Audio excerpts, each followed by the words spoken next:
एक बार जोरदार नारा लगाएंगे। भारत माता की, भारत माता की, नरेंद्र मोदी, नरेंद्र मोदी, भारतीय जनता पार्टी। मैं भारतीय जनता पार्टी के यशस्वी प्रदेश अध्यक्ष आदरणीय केशव प्रसाद मौर्य जी से निवेदन करता हूं कि माननीय प्रधानमंत्री जी का बुके देकर स्वागत करने का कष्ट करें। आदरणीय केशव प्रसाद मौर्य जी।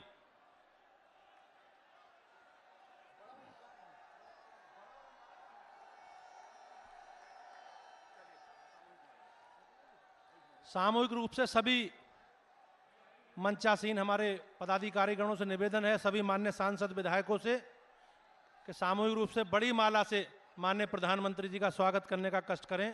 सभी माननीय सांसद, विधायक, प्रदेश के पदाधिकारी, हमारे प्रत्याशी गण।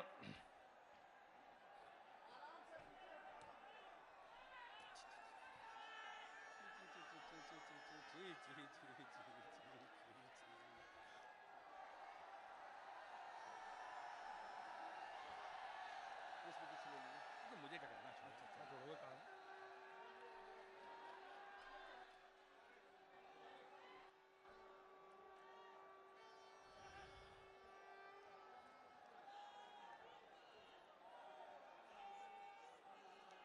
भारत माता की, नरेंद्र मोदी, भारतीय जनता पार्टी। मैं निवेदन करता हूं इस लोकसभा क्षेत्र से मेरठ के माननीय सांसद आदरणीय राजेंद्र अग्रवाल जी आए और बहुत सूक्ष्म शब्दों में अपना उद्बोधन करने का कष्ट करें। आदरणीय राजेंद्र अग्रवाल जी, जल्दी करियो।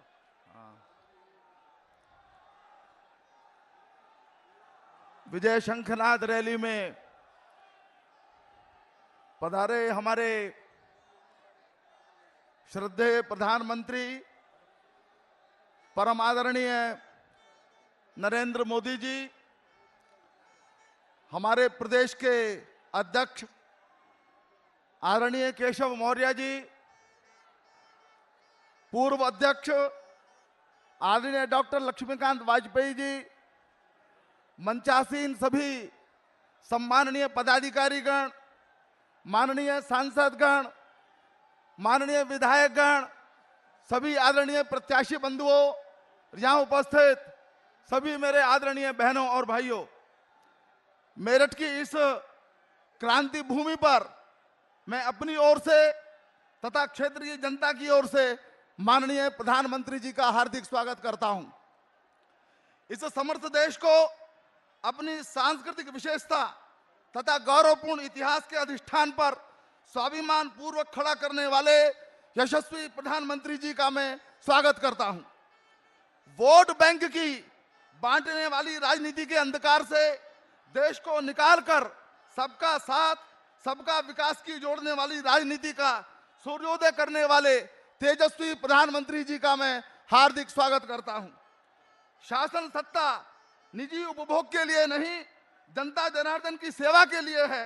राजनीति में ऐसा आदर्श प्रस्तुत करने वाले देश के प्रधान सेवक माननीय प्रधानमंत्री जी का मैं हार्दिक स्वागत करता हूं। भ्रष्टाचार के विरुद्ध निर्णायक संघर्ष छेड़ते हुए बेदाग सरकार देने वाले माननीय प्रधानमंत्री जी का मैं अभिनंदन करता हूं। गरीब से गरीब व्यक्ति के कल्याण के लिए अनथक, अनवरत, कठोर श्रम करने वाले कर्मयोगी प्रधानमंत्री जी का मैं आपकी ओर से, अपनी ओर से हार्दिक अभिनंदन करता हूं। भाइयों और बहनों, 1857 में मेरठ से प्रथम स्वतंत्रता संग्राम का शुभारंभ हुआ और देश को अंग्रेजों से आजादी मिली। अभी 3 वर्ष पहले 2 फरवरी 2014 को यहां पर रैली हुई। मेरठ ने भी परंपरा का निर्वाह किया और केंद्र के अंदर भ्रष्ट यूपीए की सरकार को उखाड़कर माननीय नरेंद्र मोदी जी के नेतृत्व में हमको सरकार मिली। आज फिर हम इतिहास दोहराने जा रहे हैं। आज इस रैली के माध्यम से हम पुनः परिवर्तन करेंगे और उत्तर प्रदेश की भ्रष्ट सरकार को उखाड़ने का संकल्प लेकर के यहां से जाएंगे और लखनऊ के अंदर, प्रदेश के अंदर हमारी भारतीय जनता पार्टी की सरकार बनेगी। भाइयों, प्रदेश सरकार का पहला कर्तव्य नागरिकों की सुरक्षा होता है, परंतु ये सरकार इस कानून व्यवस्था की दृष्टि से सर्वाधिक असफल सरकार है। थानों के संरक्षण में अपराध पलते हैं, थानों के संरक्षण के अंदर अपराधी रहते हैं, कहीं भी लूट डकैत सब चीजें होती रहती हैं। उसका परिणाम यह हुआ है कि पश्चिम उत्तर प्रदेश जो ग्रोथ इंजन कहा जाता है उत्तर प्रदेश का, यहां से 150 से अधिक उद्योग पलायन कर चुके हैं, 50 से अधिक उद्योग बंद हो चुके हैं। अपराधों के कारण से प्रदेश का विकास अवरुद्ध हो गया है। यूपीए की सरकार के समय में भी हमने प्रयास किया, हम लोगों ने प्रयास किया कि हमारी कुछ मांगे पूरी हो, लेकिन कुछ नहीं हुआ। अंत में आकर के जब हमारी माननीय नरेंद्र मोदी सरकार आई तो हमको मेरठ दिल्ली एक्सप्रेस हाईवे, हमको रैपिड रेल, अन्य अनेक प्रकार की चीजें मिली। कुल मिलाकर के 35,000 करोड़ के प्रोजेक्ट हमको प्राप्त हुए हैं। मैं क्षेत्र की जनता की ओर से बहुत बहुत अभिनंदन, बहुत बहुत आभार प्रधानमंत्री जी का करता हूं। अंत में केवल एक बात कह करके, 11 फरवरी हम सब के लिए बड़ा महत्वपूर्ण दिन है। पंडित दीनदयाल जी का अंत्योदय के जो प्रवक्ता थे, अंत्योदय के जो पैरोकार थे, उनका जन्मदिन है। हम उस दिन संकल्प के साथ पश्चिम उत्तर प्रदेश से पुनः परिवर्तन का संकेत दें, परिवर्तन का संकल्प दें और प्रदेश के अंदर भारतीय जनता पार्टी की सरकार का श्री गणेश कराएं। इसी निवेदन के साथ मैं पुनः माननीय प्रधानमंत्री जी का हार्दिक अभिनंदन करता हूं, स्वागत करता हूं। भारत माता की, भारत माता की, भारतीय जनता पार्टी। मैं अपने उत्तर प्रदेश भारतीय जनता पार्टी के यशस्वी प्रदेश अध्यक्ष आदरणीय केशव प्रसाद मौर्य जी से निवेदन करूंगा कि आए और कम शब्दों में अपना उद्बोधन व्यक्त करने का कष्ट करें। आदरणीय प्रदेश अध्यक्ष जी। बोलिए भारत माता की। इतने धीरे से नहीं बोलना भाई। पश्चिम में जिस प्रकार से आपने 2014 में खाता नहीं खुलने दिया था, उसी प्रकार से 2017 में खाता ना खुले, ऐसा जयकारा लगना चाहिए। माननीय प्रधानमंत्री जी को यह संदेश। बोलिए भारत माता की। और तेजी से दोनों हाथ उठा करके ऊपर बोलिए भारत माता की, भारत माता की जय श्री राम। भारत के यशस्वी प्रधानमंत्री, जन जन के नायक, और जिनके बारे में पूरे भारत के अंदर यह जाना जाता ही नहीं है, जो कर करके दिखाते हैं कि जय गरीब जय गरीब जय गरीब देवा, गरीबों की सेवा ही मेरे लिए सबसे बड़ा मेवा। इस भाव से जो गरीबों की सेवा के लिए समर्पित है, ऐसे माननीय प्रधानमंत्री श्री नरेंद्र मोदी जी का उत्तर प्रदेश विधानसभा चुनाव के प्रारंभ की प्रथम सभा में मैं अपनी ओर से, भारतीय जनता पार्टी उत्तर प्रदेश की ओर से और आप सब की ओर से हृदय की गहराइयों से स्वागत करता हूं। तालियों की गड़गड़ाहट के साथ माननीय प्रधानमंत्री जी का आप सब स्वागत करेंगे। मित्रों, मुझे बहुत बातें नहीं करनी। उत्तर प्रदेश में पिछले 5 वर्षों से श्री अखिलेश यादव जी की अगुवाई में सरकार चल रही है। इसके पहले बसपा की सरकार थी, उसके पहले सपा की सरकार थी। सपा बसपा बसपा सपा, इससे मेरे उत्तर प्रदेश को बर्बाद करने का काम किया है। आज यह समय आपके हाथ में है, अवसर आपके हाथ में है कि उत्तर प्रदेश को बर्बाद करने वालों को उखाड़ फेंकिए। अब नहीं जरूरत है अखिलेश की, नहीं जरूरत है मायावती जी की। इन दोनों ने प्रदेश को लूटने का काम किया है, इसलिए इनको उखाड़ फेंकने का काम हम करेंगे। मित्रों, मैं आप सब लोगों से एक बात और कहना चाहता हूं। उत्तर प्रदेश के अंदर श्री अखिलेश यादव जी मुख्यमंत्री हैं, और अखिलेश यादव जी मुख्यमंत्री, उन्होंने क्या कमाल किया है। आपसे बस एक लाइन में, जो अपने बाप का नहीं हो सकता, आपका हो सकता है क्या? जिसने समाजवादी पार्टी पर कब्जा किया, समाजवादी पार्टी के कार्यालय पर कब्जा किया, जिसके शासनकाल में जमीनों पे कब्जे के नंबर कितने या गिनना भी मुश्किल है, जिस सरकार की अगुवाई में मथुरा के अंदर जमीन पर कब्जा किया जाता है, पुलिस खाली कराने जाती है, वहां से एसपी और थानेदार की लाश वापस लेकर के आती है। मित्रों, मैं आप सब लोगों से आज यहां पर अपील करने के लिए खड़ा हूं। आप सबसे अपील करना चाहता हूं, जो मुख्यमंत्री होते हुए, एक पार्टी का राष्ट्रीय अध्यक्ष होते हुए कार्यालय पर कब्जा कर सकता है, पार्टी पर कब्जा कर सकता है, जब उसकी फिर से सरकार बन जाएगी, क्या किसी का मकान, किसी की दुकान, किसी की जमीन बचने पाएगी क्या? इसलिए क्या ऐसी सरकार दोबारा आनी चाहिए क्या? तो मैं आपसे अपील करना चाहता हूं, साइकिल को पूरी तरह पंचर कर दीजिए। बहन मायावती जी के बारे में एक लाइन की बात कह करके मैं अपनी बात खत्म करूंगा। बहन जी कहती हम कानून व्यवस्था संभालेंगे, अपराध को कम करेंगे। बहन जी, आपसे मैं सवाल करना चाहता हूं, जिस पार्टी के अंदर मुख्तार अंसारी जैसे अपराधी को ज्वाइन करा करके आपने पूरी परिवार को टिकट देने का काम किया है, आप कानून व्यवस्था नहीं संभाल सकती। आप भ्रष्टाचार की साक्षात प्रतिमा बन करके जनता के सामने है, हमारे ऊपर आरोप लगाती है कि बस भारतीय जनता पार्टी ने एक भी मुसलमान को टिकट नहीं दिया। बहन जी, आप ये जरा बता दीजिए, हमारे यहां जब कोई कार्यकर्ता लड़ने लायक होगा हम देंगे, लेकिन बहन जी आप जरा ये बता दीजिए, आपने पिछड़ों के, दलितों के कितने टिकट काट करके, पूंजीपतियों के हाथ बेच करके, धनपतियों के हाथ बेच करके, गरीबों की गरीबी बेच करके दौलत इकट्ठा की, इसका आपको जवाब देना पड़ेगा। मेरे मित्रों, आजकल जहां राहुल गांधी जी और अखिलेश यादव जी जाते हैं, वहां नौजवान खड़े होकर के नारा लगाते हैं, राहुल गांधी जी और अखिलेश यादव जी तुम संघर्ष करो, हम मोदी जी के साथ हैं। ये नारे उनको सुनाई दे रहे हैं। इसलिए मैं आप सबसे आज यही अपील करना चाहता हूं, यह चुनाव उत्तर प्रदेश का भाग्य बदलने वाला है। भाजपा की सरकार आने के बाद किसानों का कर्जा माफ किया जाएगा, किसानों को बिना ब्याज के ऋण दिया जाएगा, नौकरियों से इंटरव्यू खत्म किया जाएगा। तमाम ऐसी बातें हैं जिसकी चर्चा करने का भी समय नहीं है। मैं आप सबसे एक नारा लगवाऊंगा,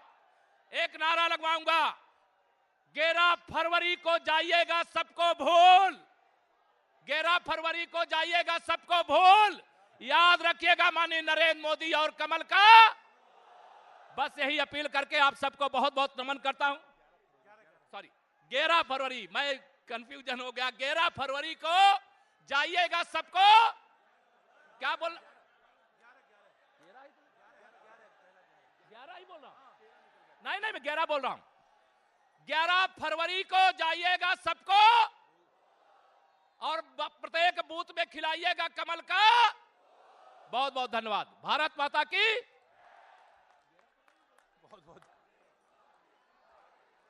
मैं मंच पर उपस्थित भारतीय जनता पार्टी के सांसद आदरणीय राजेंद्र अग्रवाल जी, महानगर के अध्यक्ष करुणेश नंदन गर्ग जी, विवेक रस्तोगी जी और अमित अग्रवाल जी से निवेदन करता हूं कि स्मृति चिन्ह भेंट कर माननीय प्रधानमंत्री जी का स्वागत करने का कष्ट करें।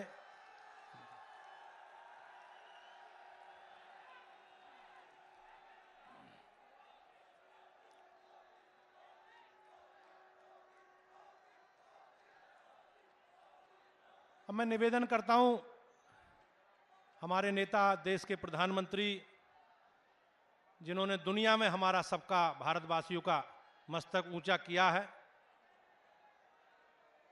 ऐसे हमारे यशस्वी नेता आदरणीय प्रधानमंत्री नरेंद्र मोदी जी आए और हम सबका उद्बोधन करने का कष्ट करें, मार्गदर्शन करने का कष्ट करें। आदरणीय प्रधानमंत्री श्री नरेंद्र मोदी जी।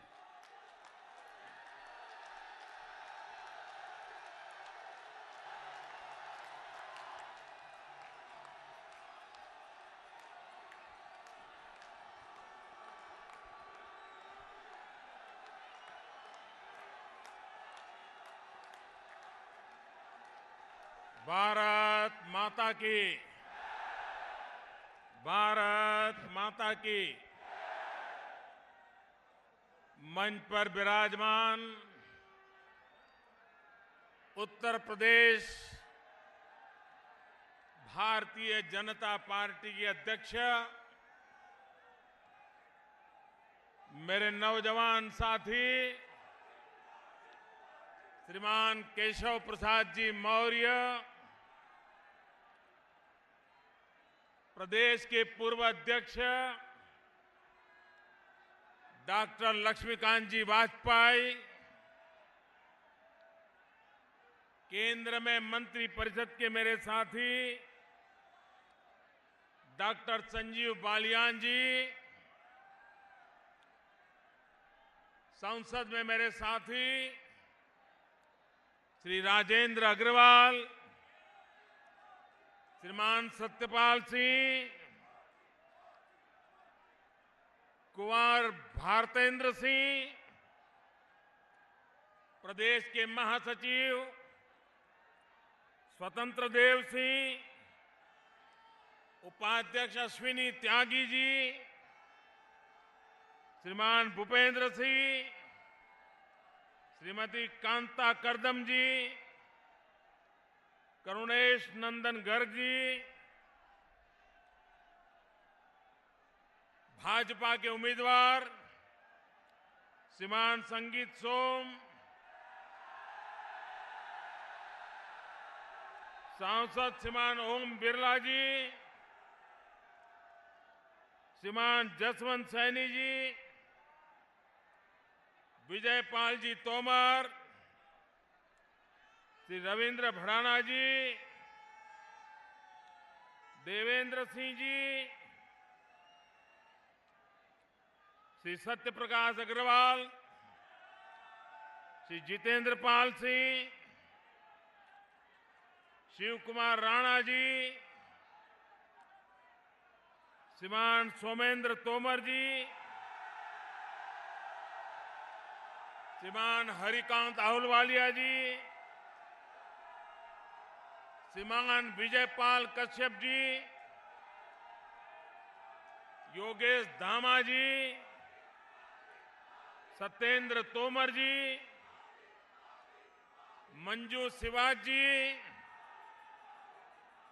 विजयपाल जी, केपी मलिक जी, कपिल देव अग्रवाल जी,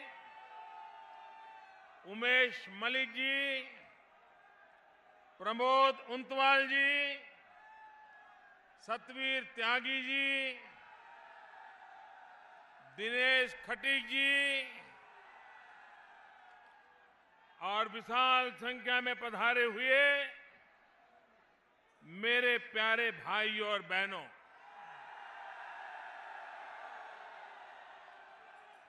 मुझे आज फिर से एक बार मेरठ की इस पवित्र धरती पर आने का सौभाग्य मिला है।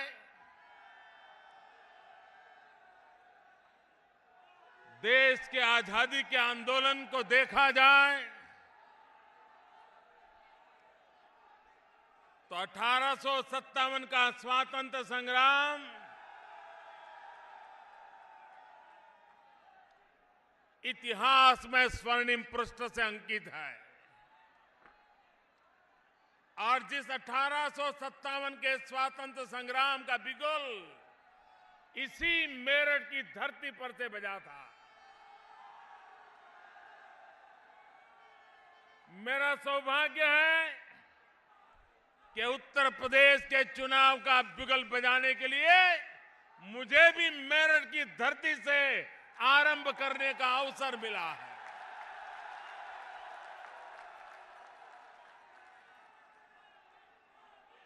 उस समय अंग्रेजों से मुक्ति की लड़ाई थी, इस समय गरीबी से मुक्ति की लड़ाई है।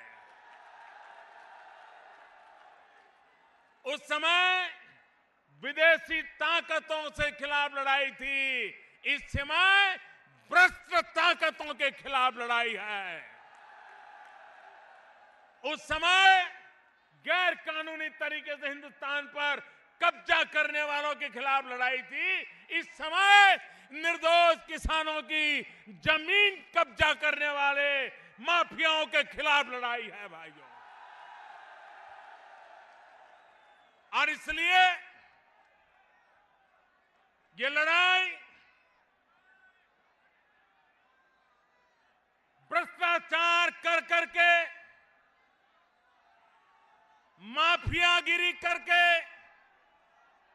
गुंडा राज चला करके बहन बेटियों की इज्जत लूटने वालों को राजनीतिक आश्रय देने वालों के खिलाफ ये लड़ाई है।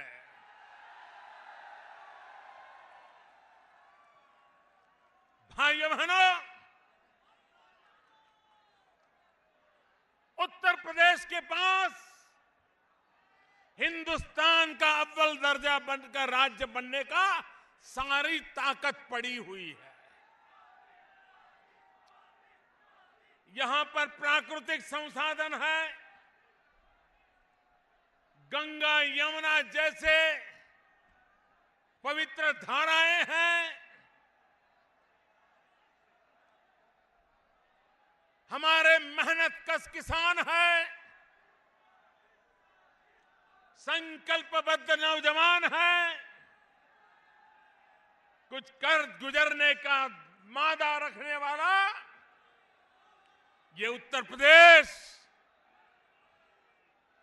भाइयों बहनों, अब उत्तर प्रदेश को ऐसा रख करके हम देश का भला नहीं कर सकते। क्या कारण है उत्तर प्रदेश के नौजवान को रोजी रोटी कमाने के लिए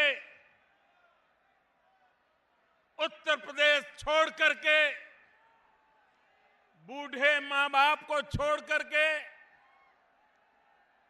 अपने खेत खलिहान छोड़ करके, गांव परिवार यार दोस्त छोड़ करके शहरों में गंदी नालियों के पास झुग्गी झोपड़ी में जिंदगी गुजारना का मजबूर करना, ये कितना बड़ा पाप उत्तर प्रदेश में हुआ है।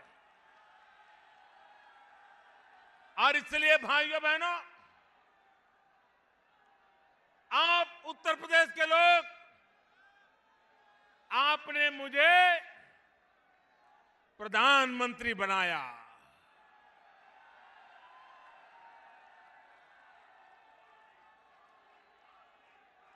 और आपने मुझे जो काम दिया है, मेरे प्यारे उत्तर प्रदेश के भाइयों बहनों, 2.5 साल हो गए, 2.5 साल हो गए।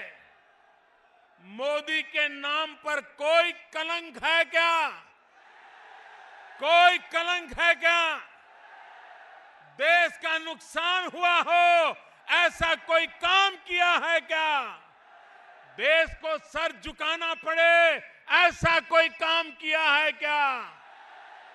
भाइयों बहनों, उत्तर प्रदेश ने मुझे जो भरोसा दिया, उत्तर प्रदेश ने मुझे जो प्यार दिया, मैंने उत्तर प्रदेश की इज्जत को नई ऊंचाइयों पर ले जाने के लिए मुझसे जो हो सकता है करने में कोई कमी नहीं रखी है।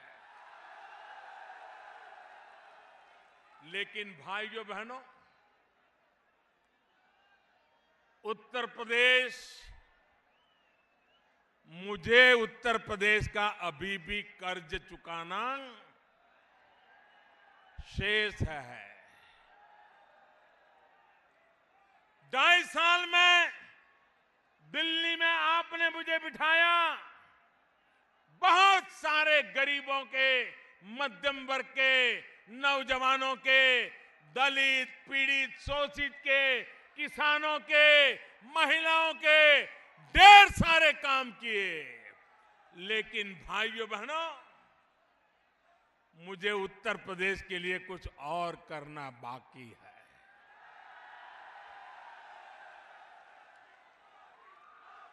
मैं उत्तर प्रदेश में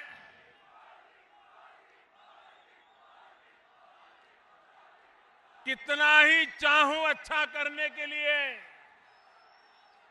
लेकिन अगर यहां रुकावटें पैदा करने वाली सरकारें बैठी रही तो दिल्ली से जो लाभ पहुंचाना है वो लखनऊ में अटक जाएगा कि नहीं अटक जाएगा? ये लोग जिन्होंने अब तक उत्तर प्रदेश का भला नहीं होने दिया, उनके पास अटक जाएगा कि नहीं अटक जाएगा। ये जब तक लखनऊ में बैठी हुई उत्तर प्रदेश की सरकार को घर नहीं भेजते हैं, दिल्ली से जो भेज रहा हूं वो आप तक पहुंचेगा नहीं। इसलिए इनको हटाना बहुत आवश्यक है।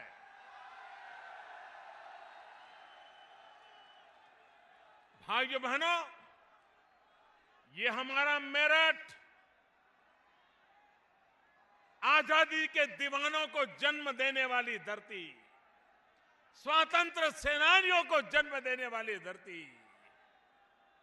यहां जो खेल कूद के साधन बनते हैं, हिंदुस्तान का नौजवान मेरठ के खेल कूद के साधनों के ऊपर अपनी जिंदगी लगा देता है, जूझता है, भारत को विजयी बनाता है। यही तो मेरठ की धरती है।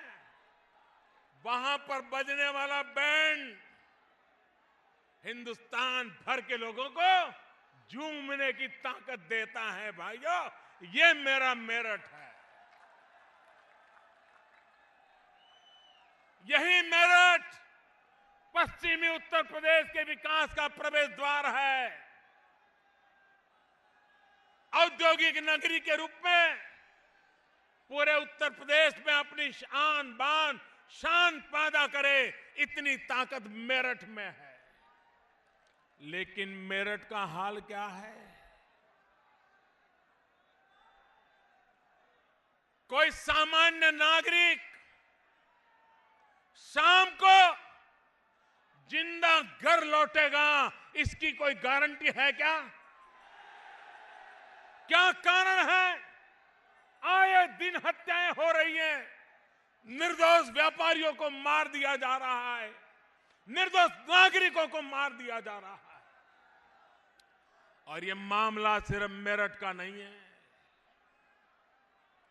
उत्तर प्रदेश में हत्या करने वालों पर कोई कानूनी कार्रवाई नहीं होती। उत्तर प्रदेश में गुंडागर्दी वो राजनीतिक आश्रय से पली बड़ी है। गुंडाओं को आश्रय देने वाले, गुंडागिरी को आश्रय देने वाले, क्या ऐसी सत्ता को हटाना है कि नहीं हटाना है? सुख चैन की जिंदगी जीना है कि नहीं जीना है? निर्दोषों को बचाना है कि नहीं बचाना है? मां बहन की इज्जत बचानी है कि नहीं बचानी है? भाइयों बहनों, आज आपने देखा होगा कुछ दिन पहले कांग्रेस पार्टी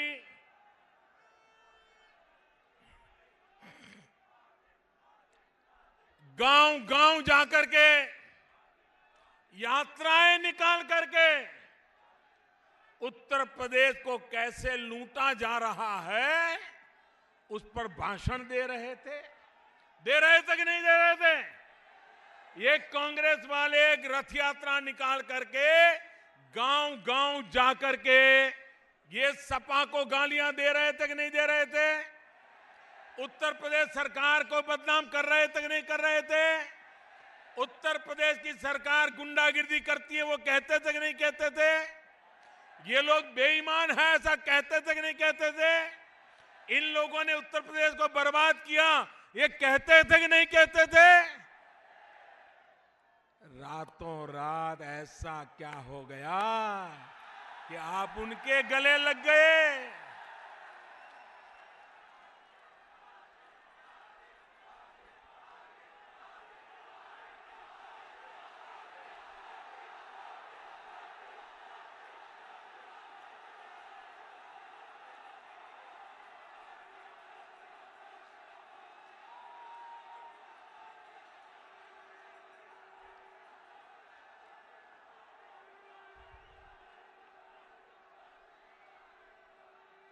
भाइयों बहनों,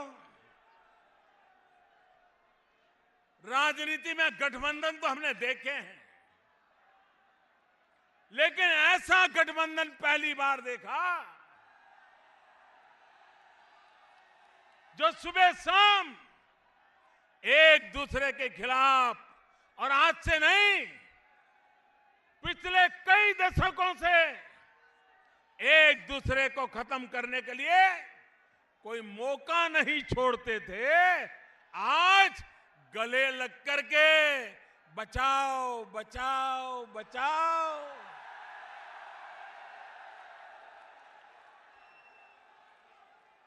भाइयों बहनों, जो खुद को बचा नहीं सकते वो उत्तर प्रदेश को क्या बचा पाएंगे। देश की जनता ने जिन्हें हिंदुस्तान में से साफ कर दिया, उत्तर प्रदेश में भी कहीं देखने के लायक नहीं रखा। वो कैसे बचा सकते हैं ये मुझे समझ नहीं आता है। उत्तर प्रदेश के लोग तो भली भांति जानते हैं। आप मुझे बताइए भाइयों बहनों, इनको उत्तर प्रदेश के भाग्य से कोई लेना देना है क्या? भाइयों बहनों, ये चुनाव स्कैम के खिलाफ भाजपा की लड़ाई है। ये चुनाव स्कैम के खिलाफ भाजपा की लड़ाई है।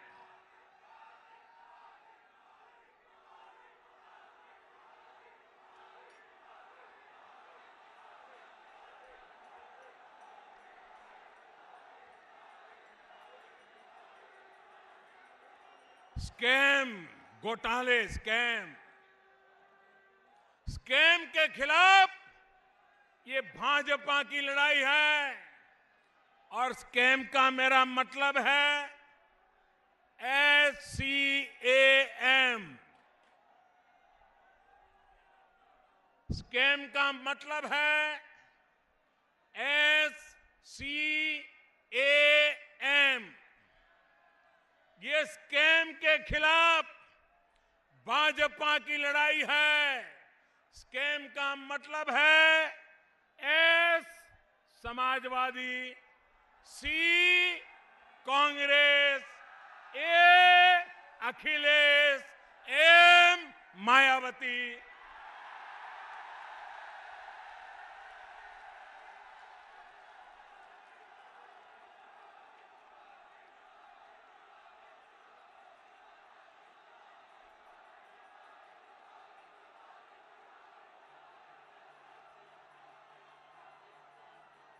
उत्तर प्रदेश तय करे, आपको स्कैम चाहिए कि भाजपा का चाहिए? आपको स्कैम चाहिए कि कमल चाहिए? आपको स्कैम चाहिए कि यूपी का विकास चाहिए? आपको स्कैम चाहिए कि नौजवानों को रोजगार चाहिए? आपको स्कैम चाहिए कि उत्तर प्रदेश का विकास चाहिए? भाइयों बहनों, भाजपा की लड़ाई स्कैम के खिलाफ है। स्कैम का मतलब है S Samajwadi, C Congress, A Akhilesh, M Mayawati, इनके खिलाफ हमारी लड़ाई है। जब तक उत्तर प्रदेश को स्कैम से मुक्त नहीं करोगे, उत्तर प्रदेश में सुख चैन के दिन लौट करके नहीं आएंगे।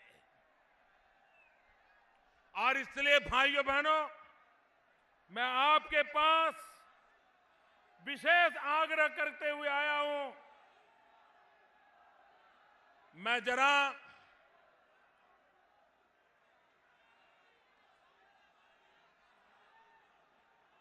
सपा के नेताओं से पूछना चाहता हूं, उनके साथ गठबंधन करने वालों से पूछना चाहता हूं, और मैं उत्तर प्रदेश के लोगों से कहना चाहता हूं,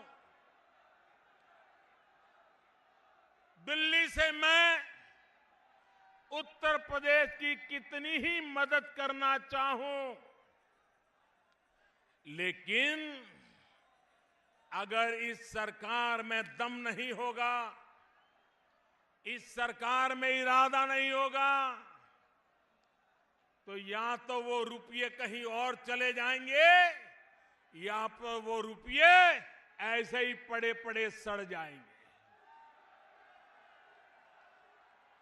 क्योंकि इनको उत्तर प्रदेश का भला नहीं करना है, उनको तो गोटी बिठा करके अपनी सरकार बचानी है। आपने 2 महीने पहले देखा होगा, ये सपा के नेता कह रहे थे फलाना भ्रष्टाचारी है, फलाना एंटी सोशल है, फलाना खनन माफिया है, उसलिए मैं इनको निकालना चाहता हूं। और इस चुनाव में आपने देखा होगा 2 महीने पहले जिनको उन्होंने खनन माफिया कहा, गुंडागिर्दी की सरदारी करने वाला कहा, जमीनों का माफिया कहा, ये सपा वालों को उनको टिकटें क्यों देनी पड़ी? इस चुनाव में ऐसे लोगों को टिकट देने के लिए क्यों मजबूर हुए? और इसलिए भाइयों बहनों, इनके इरादे नेक नहीं है। और इसलिए भाइयों बहनों, मैं आपको बताना चाहता हूं, गरीबों को बीमारी में सरकार की तरफ से मदद मिले,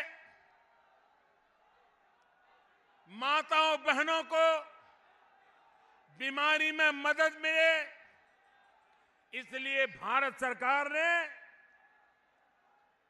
करीब 4000 करोड़ रुपया ये यूपी सरकार को आरोग्य की सेवाओं के लिए, अगर बुजुर्ग लोग बीमार होते हैं तो उनको मदद करने के लिए दिए। मुझे बड़े दुख के साथ कहना पड़ेगा कि 2014-15 में 4000 करोड़ में से 2500 करोड़ रुपए भी खर्च नहीं कर पाए और उसका भी हिसाब अभी तक देने से कतराते रहते हैं। 2015-16 में हमने सोचा उत्तर प्रदेश इतना बड़ा है, बीमारी के कारण मध्यम वर्ग का इंसान भी आर्थिक संकट में आ जाता है, तो हमने मदद 4000 करोड़ से बढ़ा करके करीब 7000 करोड़ कर दी। मुझे दुख के साथ कहना है कि 7000 करोड़ करने के बाद भी साल बीत गया, 2017 आ गया, लेकिन भाइयों बहनों 7000 करोड़ में से भी 2800 करोड़ से ज्यादा पैसे गरीबों के लिए खर्च नहीं कर पाए। जरा उत्तर प्रदेश सरकार बताएं, क्या लोग बीमार हो, दिल्ली में बैठी हुई सरकार पैसे देती हो? कौन सी राजनीति थी कि आप इन पैसों को गरीबों की दवाई के लिए भी खर्च नहीं करते थे? आप देखते थे हमारी वोट बैंक वाला आएगा तो पैसे देंगे, लेकिन हमारी वोट बैंक वाला नहीं आएगा तो भले बीमार रहे, भले वो सड़ता रहे, उसको पैसे नहीं दिए जाएंगे। इसके कारण ये पैसे पड़े रहे। आप मुझे बताइए भाइयों बहनों, क्या बीमारी की भी जात होती है क्या? क्या बीमारी का भी वोट बैंक होता है क्या? कोई भी बीमार हो उसको मदद मिलनी चाहिए कि नहीं मिलनी चाहिए? बीमारी में उसका हाथ बटाना चाहिए कि नहीं बटाना चाहिए? लेकिन ये उत्तर प्रदेश की सरकार हर चीज वोट बैंक की तराजू से तोलती रही है और उसका नतीजा यह है कि भाइयों बहनों, उत्तर प्रदेश के भाग्य को ये लोग रुकावट बने हुए हैं। भाइयों बहनों, अमृत मिशन शहरों में, मेरठ जैसे नगरों में सुविधाएं बढ़ाने के लिए, पानी पहुंचाने के लिए, रोड अच्छे बनाने के लिए, लाइट अच्छी लगाने के लिए, ड्रेनेज की व्यवस्था करने के लिए भारत सरकार ने एक अमृत योजना बनाई। इस अमृत योजना के तहत उत्तर प्रदेश सरकार को करीब करीब 7,200 करोड़ रुपया दिया गया। कितना? जरा जोर से बोलिए। 7,200 करोड़। कितना? कितना? कितना? 7,200 करोड़। साल पूरा हो गया। खर्चा कितना किया? 400 करोड़। कितना किया? कितना किया? आप मुझे बताइए, दिल्ली में आपने मोदी को बिठाया, वो 7,000 करोड़ रुपया, 7200 करोड़ रुपया भेजता है, लेकिन उत्तर प्रदेश में, लखनऊ में ऐसी सरकार बैठी है कि 400 करोड़ से ज्यादा खर्च करने की उसको समझ नहीं आई। इसका मतलब ये नहीं है कि पैसे निकालने का इरादा नहीं था, लेकिन ये मोदी है।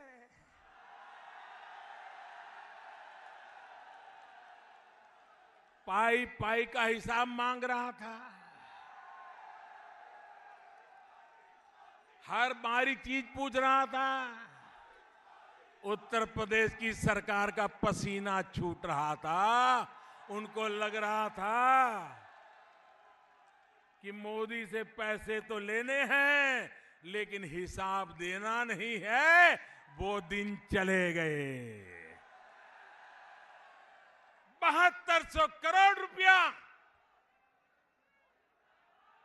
उत्तर प्रदेश के नगरों के लिए दिल्ली सरकार अपने खजाने से दे, और 400 करोड़ से भी ज्यादा खर्च न हो। इससे ज्यादा जनता के साथ धोखा क्या हो सकता है भाइयों बहनों। और इसलिए मैं कहता हूं, ये सरकार रुकावट है।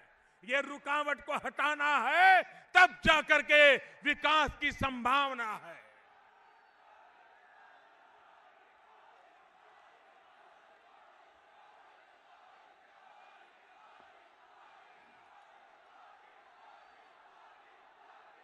भाइयों बहनों, आप मुझे बताइए, स्वच्छ भारत में आप सहमत है कि नहीं है? स्वच्छ मेरठ के लिए आप सहमत है कि नहीं है? स्वच्छ उत्तर प्रदेश के लिए सहमत है कि नहीं है? ये स्वच्छता का काम आगे बढ़ना चाहिए कि नहीं बढ़ना चाहिए? अगर गंदगी जाएगी तो बीमारी जाएगी कि नहीं जाएगी? अगर गंदगी है तो सबसे ज्यादा तकलीफ गरीब और मध्यम वर्ग को होती है कि नहीं होती है? तो साफ सफाई होनी चाहिए कि नहीं होनी चाहिए? होनी चाहिए। आपको मैं बताता हूं, भारत सरकार ने सफाई अभियान के लिए उत्तर प्रदेश की सरकार को 950 करोड़ रुपया दिया। कितना? कितना? जोर से बोलिए। कितना? 950 करोड़। कितना? कितना? 950 करोड़। और ये 40 करोड़ रुपया भी खर्च नहीं कर पाए भाइयों। वो पूरी दिन कभी चाचा तो कभी पापा तो कभी चाची तो कभी भतीजा, कभी मामा तो कभी मामा का साला, तो कभी साले का भतीजा, तो कभी भतीजे की बहू, न जाने कहां कहां क्या हाल करके रखा है उत्तर प्रदेश का। क्या हाल करके रखा है भाइयों बहनों। और इसलिए मैं कहने आया हूं कि दिल्ली सरकार आज उत्तर प्रदेश का जीवन बदलने के लिए सब कुछ करने को तैयार है, क्योंकि उत्तर प्रदेश ने मुझे प्रधानमंत्री बनाया है। लेकिन ऐसी सरकार जो रुकावटें डाल रही है, और इसलिए मैं कहने आया हूं भाइयों बहनों, उत्तर प्रदेश का भाग्य बदलना है तो पहले उत्तर प्रदेश की सरकार बदलो, भाग्य बदलना शुरू हो जाएगा।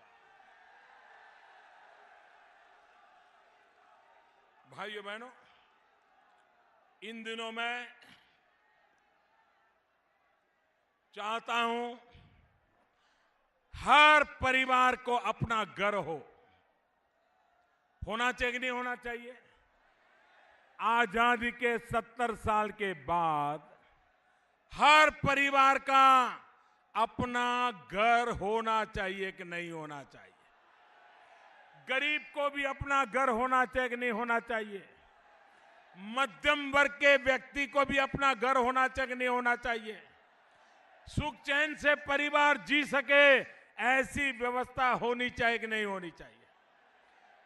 मैंने सपना संजोया है, मैंने बीड़ा उठाया है कि 2022 जब भारत की आजादी के 75 साल होंगे, हिंदुस्तान के हर इंसान को अपना रहने का घर होगा। ये काम मैंने उठाया। अब राज्य सरकारों को क्या करना था?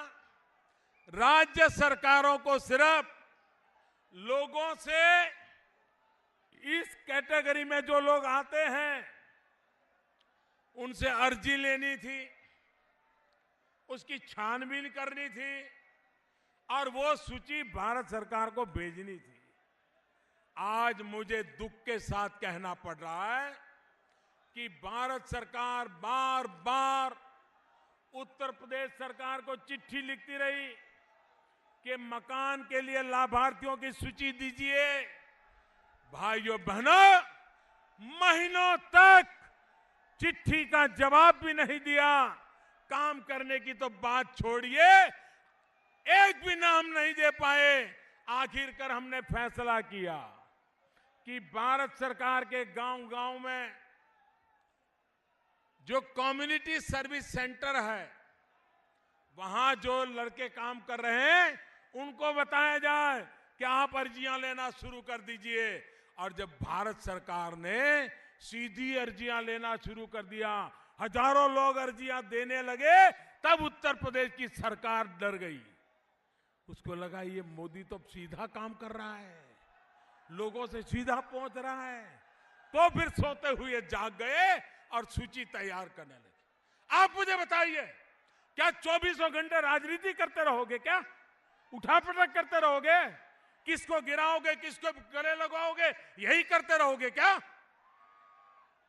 भाइयों बहनों, ऐसे लोग पहले परिवार का सोचते थे कि खुद का सोचने लगे, अब सिर्फ खुर्शी का सोच रहे हैं। ऐसे लोगों से उत्तर प्रदेश का भाग्य नहीं बदलेगा। और इसलिए भाइयों बहनों, मैं आज आपसे आग्रह करने आया हूं कि आप ये इलाका हिंदुस्तान में सबसे ज्यादा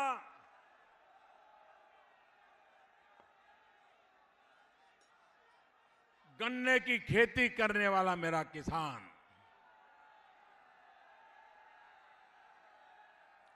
मैं श्रीमान केशव प्रसाद मौर्य और उत्तर प्रदेश भारतीय जनता पार्टी के सभी नेता, सभी उम्मीदवार, उनको हृदय से बहुत बहुत बधाई देता हूं। एक बहुत बड़ा फैसला उन्होंने किया है। उन्होंने कहा है कि उत्तर प्रदेश में भारतीय जनता पार्टी की सरकार बनते ही सबसे पहला काम जो लघु एवं सीमांत किसान है, उनका फसल का जो कर्ज है वो माफ करने का वादा ये मेरे उत्तर प्रदेश ने किया है। सरकार बनने के बाद पहला काम करने का वादा किया है और मैं आपको वचन देता हूं, मैं दिल्ली से बराबर देखूंगा कि मेरे किसानों का वादा पूरा किया कि नहीं किया, ये मैं पूरा देखूंगा। हमने दूसरा वादा किया हमारे उत्तर प्रदेश के लोगों ने, उन्होंने कहा है आज गन्ना किसान, इस गन्ना किसान को भाइयों बहनों गन्ना चला जाए मिल में, उसमें से चीनी बन जाए, चीनी खा खा करके लोग मोटे हो जाए, चीनी बेचने वाले मोटे हो जाए, लेकिन मेरा गन्ने का किसान वो तो वैसा ही कि वैसा रह जाए, ये स्थिति अब नहीं चलेगी। उत्तर प्रदेश भारतीय जनता पार्टी ने वादा किया है अब गन्ना किसानों को 14 दिन में भुगतान कर दिया जाएगा, 14 दिन में भुगतान कर दिया जाएगा। भाइयों बहनों, अगर इरादे नेक हो तो काम पूरा किया जा सकता है। आपको पता है इसी मैदान में मैंने सभा की थी और मैंने गन्ना किसानों को 2014 के चुनाव के पहले वादा किया था कि एक बार दिल्ली में हमारी सरकार बनेगी, गन्ना किसानों के बकाया उस मामले को मैं हाथ में लूंगा और समाधान करूंगा। जब हम दिल्ली में बैठे तब 22,000 करोड़ रुपया गन्ना किसानों का 22,000 करोड़ रुपया बकाया था। ये 22,000 करोड़ रुपया ये छोटी रकम नहीं है, बहुत बड़ी रकम है। 22,000 करोड़ का भुगतान। आप बताइए किसानों का क्या हुआ होगा? किसानों के नाम पर राजनीति करने वाले, किसानों के नाम पर यात्राएं करने वाले, किसानों के नाम पर घड़ियाली आंसू बहाने वाले, मैं उनसे पूछना चाहता हूं क्या कारण था कि 2014-15 तक हमारे आने से पहले इन गन्ना किसानों का 22,000 करोड़ रुपया क्यों बकाया था? कभी उसका तो जवाब दो। भाइयों बहनों, हम आए, एक के बाद एक कदम उठाए और जो 22,000 करोड़ रुपया बाकी था, 99% रकम चुकता करने का काम आते ही करना में हम सफल हो गए थे और गन्ना किसानों के खाते में सीधे पैसे उनके बैंक अकाउंट में डाले थे। 32 लाख किसानों के खाते में सीधे पैसे डाल दिए, कोई बिचौलिया नहीं रहा, बीच में कोई मिल वाला नहीं रहा, ये सीधा सीधा कर दिया था। मैं उत्तर प्रदेश की सरकार को पूछता हूं, आप जरा बताइए ये चीनी मिलों से आपका क्या रिश्ता है? ये चीनी मिलों से आपका क्या प्यार है? क्या कारण है? ये 6 चीनी मिलें आज भी इस इलाके के गन्ना किसानों को पैसा नहीं देती है और आपकी सरकार चुपचाप बैठी है। क्या कारण है? जरा जवाब दो। मैं गन्ना किसानों को कहना चाहता हूं, ऐसी सरकार जिसने आपके पैसे दबोच करके रखे, ऐसी सरकार को 1 मिनट मत रहने दीजिए भाइयों, 1 मिनट मत रहने दीजिए। भाइयों बहनों,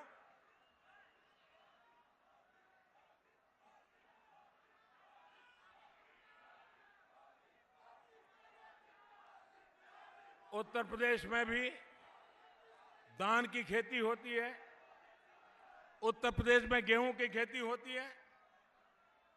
सरकार किसानों से जहां भाजपा की सरकारें हैं। मेरे किसान भाई जरा समझिए,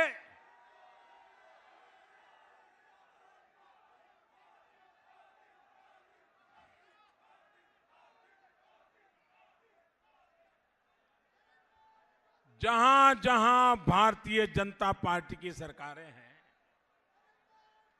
वहां किसान जो पैदावार करता है, जो सरकार खरीदती है, चाहे धान की खरीदी हो, चाहे गेहूं की खरीदी हो, चाहे हरियाणा हो, छत्तीसगढ़ हो, मध्य प्रदेश हो, गुजरात हो, महाराष्ट्र हो, किसान जो पैदा करता है, करीब करीब 60% से भी ज्यादा सरकार खुद उसको लेकर के किसानों को पूरा दाम देती है। क्या कारण है? क्या कारण है कि उत्तर प्रदेश की सरकार किसानों से सिर्फ 3% लेती है? 97% किसानों को उनके भाग्य पर छोड़ करके बाजार अगर टूट जाए तो मुफ्त के माल बेच देना पड़ता है। यह पाप उत्तर प्रदेश की सरकार करती है। और इसलिए भाइयों बहनों,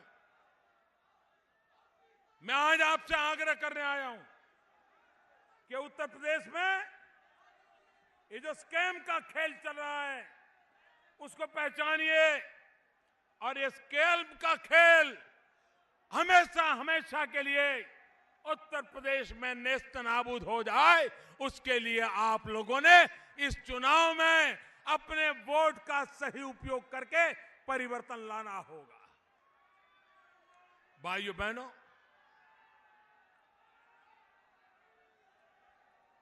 2014 में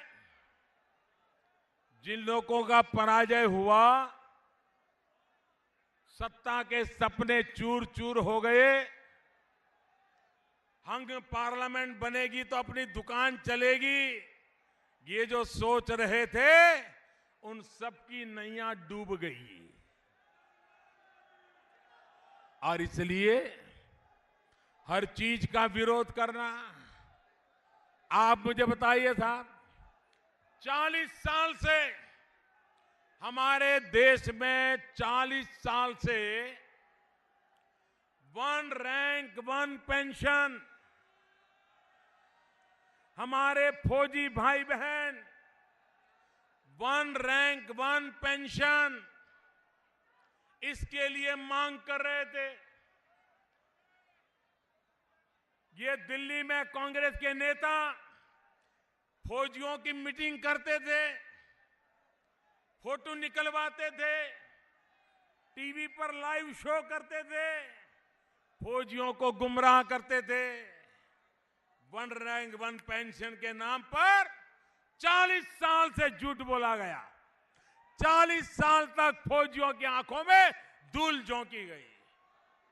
भाइयों बहनों, हमने वादा किया था हम हमारे फौजियों को वन रैंक वन पेंशन देंगे, और आज मुझे गर्व के साथ कहना है 11-12 हजार करोड़ रुपयों का बोझ हर वर्ष हिंदुस्तान की सरकार की तिजोरी पर आएगा। लेकिन उसके बावजूद भी देश के लिए जान की बाजी लगाने वाले फौजियों के लिए वन रैंक वन पेंशन लागू कर दिया गया।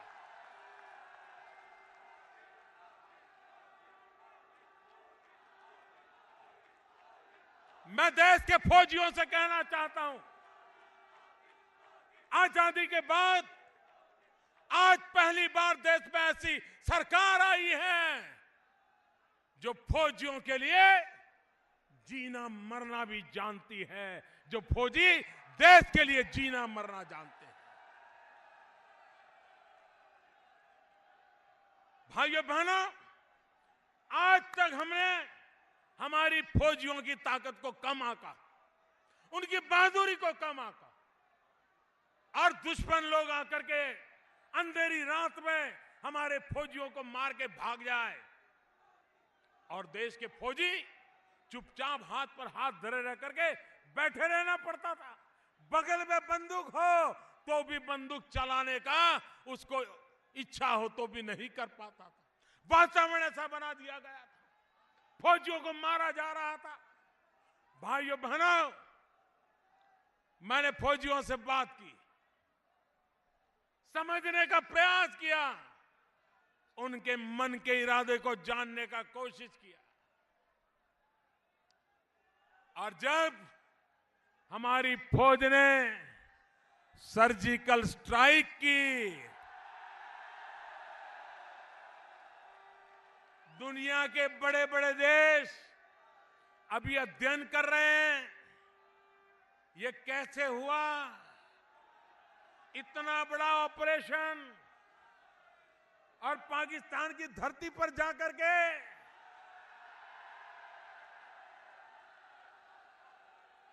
पाई पाई का हिसाब चुकता कर दिया, पाई पाई का हिसाब।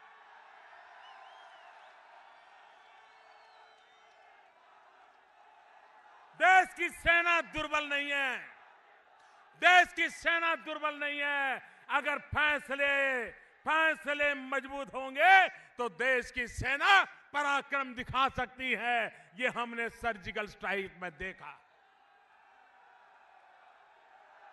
भाइयों बहनों, आप जानते हैं हमारे देश में नेता लोग दिवाली कहां कहां मनाते हैं, जन्मदिन कहां कहां मनाते हैं, कहां कहां जाते हैं। भाइयों बहनों, जब दिवाली का दिन होता है मैं सीमा पर जाकर के देश के जवानों के साथ दिवाली मनाता हूं।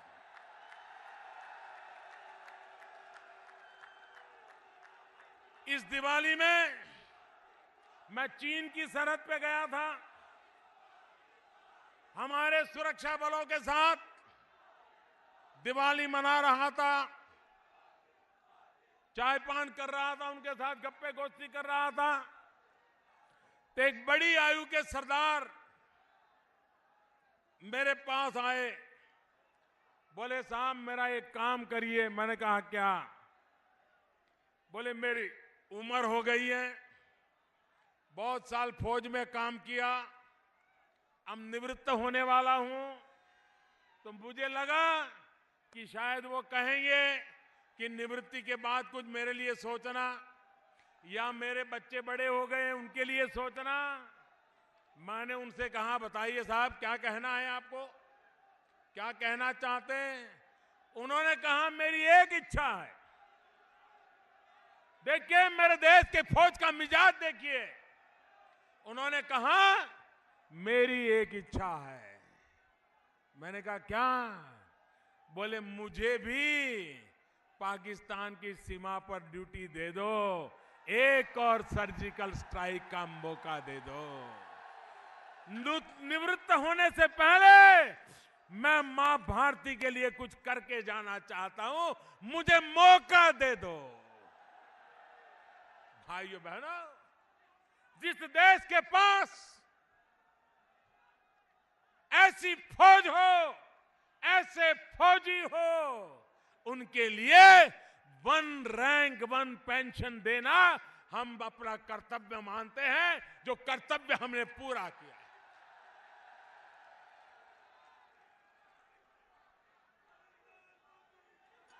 लेकिन भाइयों बहनों,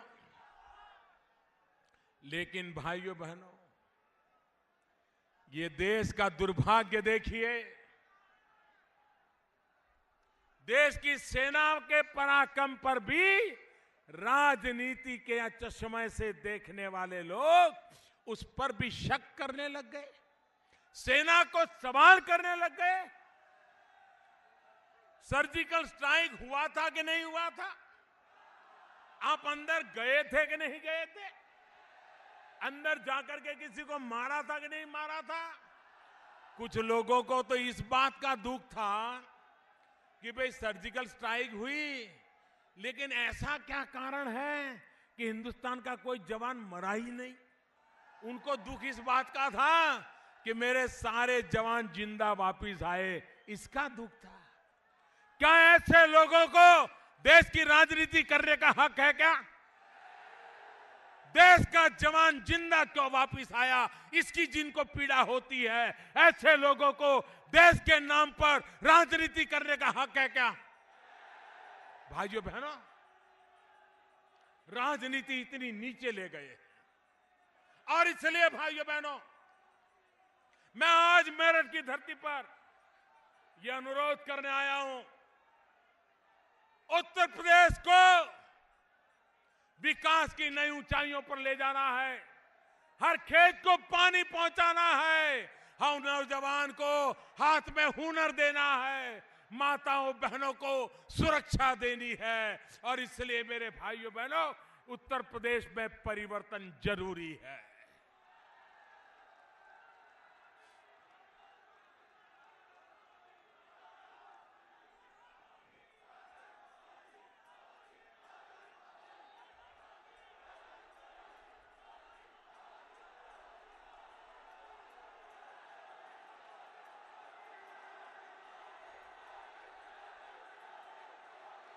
भाइयों बहनों, उत्तर प्रदेश के चुनाव में कुछ लोग बहुत परेशान हैं। टिकटें बेच बेच करके इतने रुपये जमा किए थे, इतने रुपये जमा किए थे,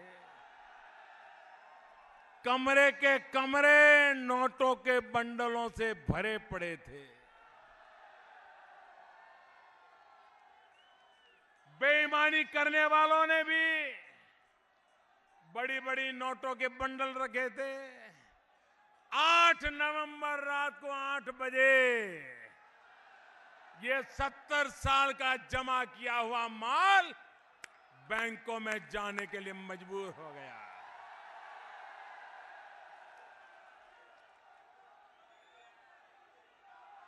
बड़े बड़े लोग रुपये ठिकाने में लगाने में लगे थे, अब परेशान हो रहे। और मैंने कहा था, देशवासियों को कहा था, 50 दिन तक देशवासियों को तकलीफ होगी, 50 दिन के बाद देश को लूटने वालों की तकलीफ शुरुआत हो जाएगी, ये मैंने कहा था।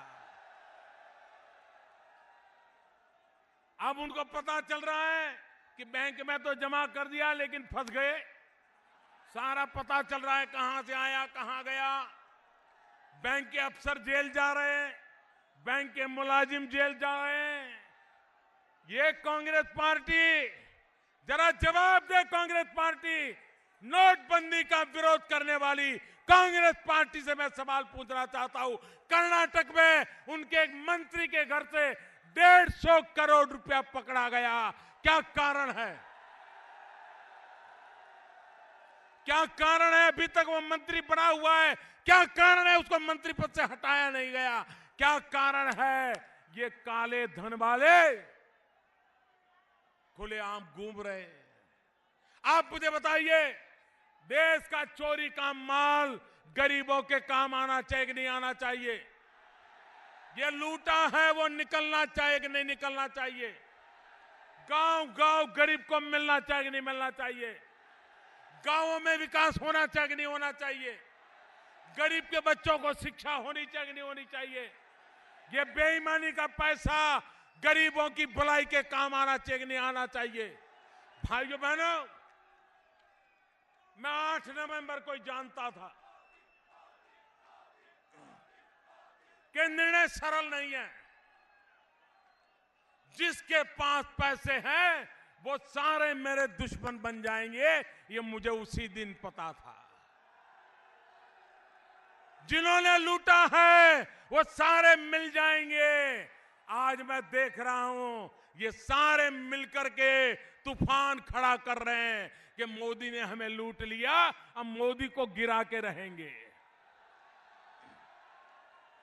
भाइयों बहनों, उत्तर प्रदेश की जनता को मेरठ की धरती से मैं कहना चाहता हूं, आइए देश को भ्रष्टाचार से मुक्त करने की इस लड़ाई में मेरा साथ दीजिए। देश को भ्रष्टाचार के खिलाफ लड़ाई में मुझे आपका साथ चाहिए। दोनों हाथ ऊपर करके मुझे बताइए, भ्रष्टाचार के खिलाफ मेरे साथ हैं आप? भ्रष्टाचार खत्म होना चाहिए, भ्रष्टाचार खत्म होना चाहिए, भ्रष्टाचार खत्म होना चाहिए, काला धन खत्म होना चाहिए। ये बदमाश लूट की गई है वो रोकनी चाहिए, लूट का पैसा वापस आना चाहिए। भाइयों बहनों, इस एक काम को मैं करके रहूंगा। मैं आपको बताता हूं, जब तक मैं हूं मैं चैन से बैठूंगा नहीं, और मैं लुटेरों को चैन से बैठने नहीं दूंगा। कितनी शक्तियां इकट्ठी हो जाए, कितने ही गठबंधन हो जाए, कितने ही मेल मिलाप हो जाए, ये लड़ाई बंद होने वाली नहीं है। मोदी रुकने वाला नहीं है।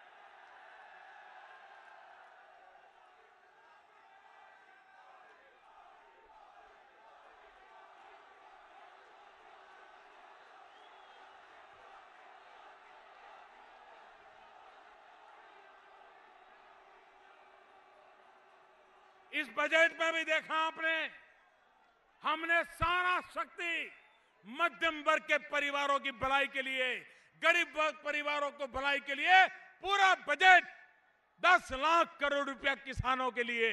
कोई सोच सकता है ये काम इस बजट में हमने किया है भाई? और कोई सोचता होगा कि हम बच जाएंगे? अभी भी मैं कहता हूं, जिन जिन लोगों ने लोगों को लूटा है उनको जवाब देना ही पड़ेगा, ये मैं बिल्कुल साफ कहता हूं। मैं सरकार के अधिकारियों को भी कहता हूं कि उनको छोटे छोटे व्यापारियों को परेशान करने का हक नहीं दिया गया है, और कोई भी व्यापारी को, छोटे व्यक्ति को अगर सरकार का कोई मुलाजिम परेशान करता है, सिर्फ मेरे कान पे लाइए, आपकी रक्षा करने के लिए मैं मैदान में आ जाऊंगा। मुझे बड़े बड़े बेईमानों से लड़ना है, ताकतवर बेईमानों से लड़ना है।